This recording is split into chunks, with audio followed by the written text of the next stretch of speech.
I would never say nothing like that.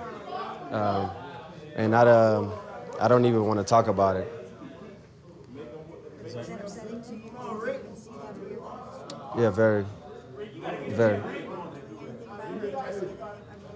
I didn't feel like I had to address it. I think that, the passion and the team I play for, that they trust and know my heart and know that I'm in this, and I would never look to another team during a game, especially that we're losing, and say, come get me, with a worse record than we have. So, Michael or whoever the source was, you know what I mean? Like, it's all about clicks now, and I get it, but at the end of the day, like, don't try to slander my name, or, if you didn't hear me say it directly, you shouldn't have to be able to report about it. Would that go against everything you are as a player? Absolutely. I would never ever do that. Odell was talking about how one of the reasons that he still is so excited about this is the opportunity to be here and do this with you. Is that still one of the things that really drives you, is you guys doing something amazing together?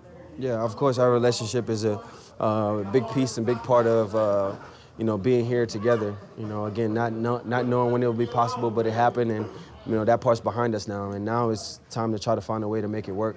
And whether that's finishing this year out and starts next year, or we get an opportunity to make a run at the playoffs, and from there it's a game at a time. So everything's still in front of us.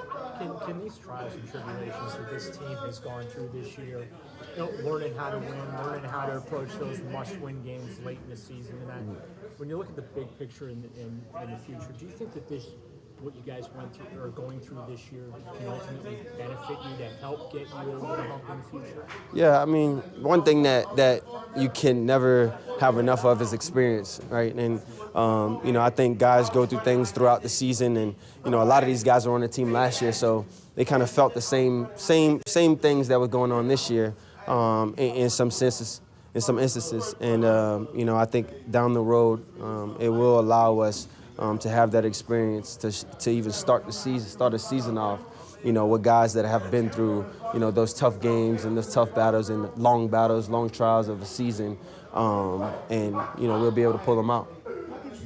All right, there you have it, Jarvis Landry commenting on that. This is so easily taken care of if you just shut it down as soon as it comes out. It's typical. He's claiming he shouldn't have to address it at all because it's preposterous. Well, yes, except for one thing. This is the Cleveland Browns, and those things happen.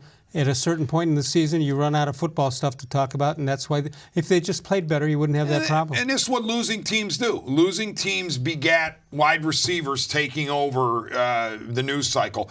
I will say this, though. I agree with one thing Landry said there. He was mentioning, okay, it was a dream for OBJ and I to be together, and it's great to be teammates. And then he said, that part's behind us now. Thankfully he was acknowledging, okay, enough of this. Right. We're teammates and more. Now we got to actually start winning instead of rejoicing in each other's presence. No question.